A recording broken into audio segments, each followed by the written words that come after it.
Let's come to this now. Newly appointed Tshwane Mayor Cilliers Brink faces quite a difficult task of turning around the Metro's finances.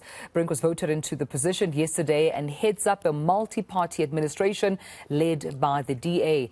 Our reporter Moloko Moloto is on that story and joins me now for more. Moloko, good afternoon to you, colleague. I mean, we're hoping that this is the stability that Tshwane needs. Of course, appointment, election of Cilliers Brink, a long time coming after back and forth with previous mayors being appointed and then having to be removed from office. I mean, what's the very latest coming up from Tshwane?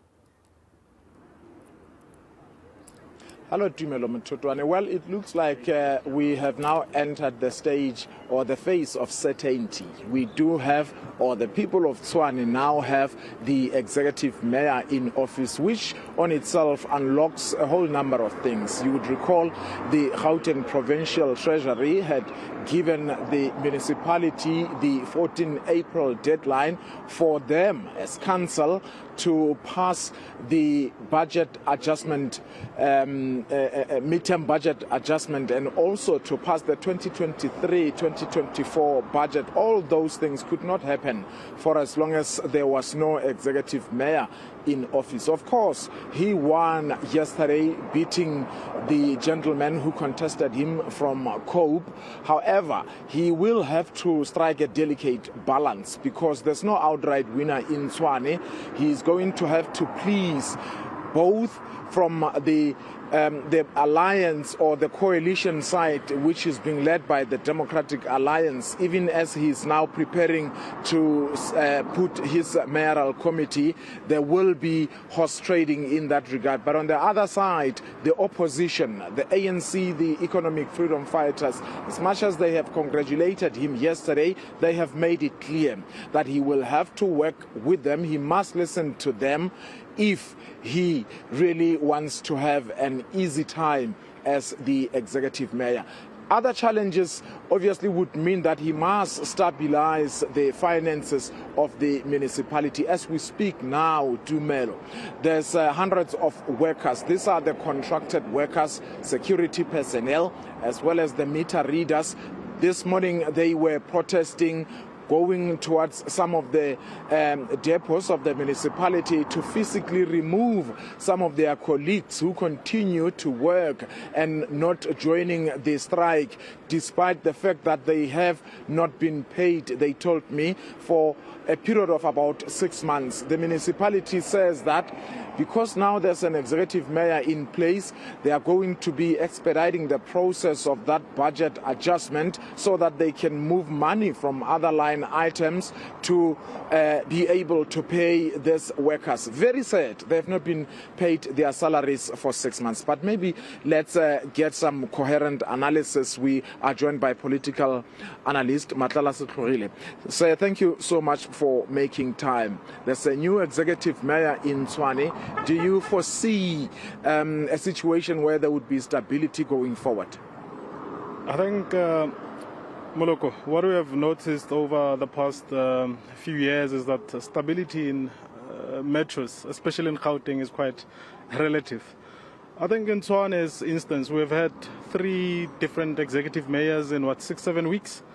Remember, Randall Williams resigned. We had the Makwarela saga, and now Councillor Cilliers Brink emerged. And I do not necessarily see the opposing coalition between the ANC, the EFF, actually letting this one go. But ultimately, the issue here is political fragmentation. That comes with power being spread across a number of political parties in the legislature, which is in this instance municipal council. That is as a result of people being dissatisfied with the level of services that they receive from their respective municipalities. But in turn, that dissatisfaction actually causes a paralysis in governance. I mean, one of the issues here in Tshwane was that the coalition government or the Metro could face a possibility of not passing budgets in time, and that could disturb the provision of services within the municipality. They actually missed the deadline. The provincial government has had to extend that deadline. You spoke about the issue of stability.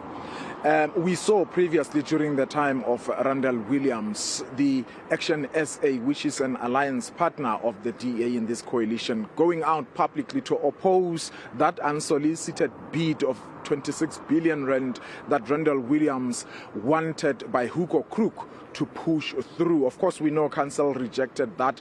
That was obviously after immense public pressure and outcry. At this point in time, do you really think Cecilia Brings, given the fact that he was there before in the municipalities, now coming in from Parliament, do you really get a sense that he will be able to navigate these waters delicately so that he can be able to please everybody involved, not only from the opposite side, on the other side of the aisle, ANC and EFF, but within his corner? The fact that you actually mentioned that Action SA once opposed an unsolicited bid from their own coalition partners, it shows one of the positives of coalition governments. There's a certain level of checks and balances that ensure that power is not abused by different political parties within the municipality. But in terms of Silas Brings coming from a national level to now lead the council at Tshwane, it's an indictment on the part of the DA. And you'd remember that the DA has proposed to introduce two bills, a framework of sorts, governing how motions of no confidence, especially at local government level, should be governed. That is an acknowledgement that they understand that there's going to be a level of instability for years to come. In fact, the rationale for the introduction of those two bills is to say that we're going to 2024. What we have seen at local government level might replicate itself at provincial and national government level. So they anticipate the instability to continue for a while. I think several weeks ago, 2-3 weeks ago, Ekurhuleni Council introduced, or rather made amendments to the standing orders, where they actually set out a criteria, clear criteria of tabling motions of no confidence. There's an awareness across. By the way, that amendment, the DA opposed it, but there's an awareness that the stability of local councils across the country is not necessarily guaranteed. And I think the biggest challenge here is that our political system is not ready or equipped to deal with political fragmentation. Thank you so much, Matlala Sehlalogile. I'm sorry if I butchered your surname. Sehlalogile, I beg pardon. He is a political analyst speaking there about political instability and fragmentation. And of course, Cecilia Brings still has about 3, if not 4 years to come. The question is, given the fluidity in the Tshwane Metro, will he be able to last in that position until the next local government elections?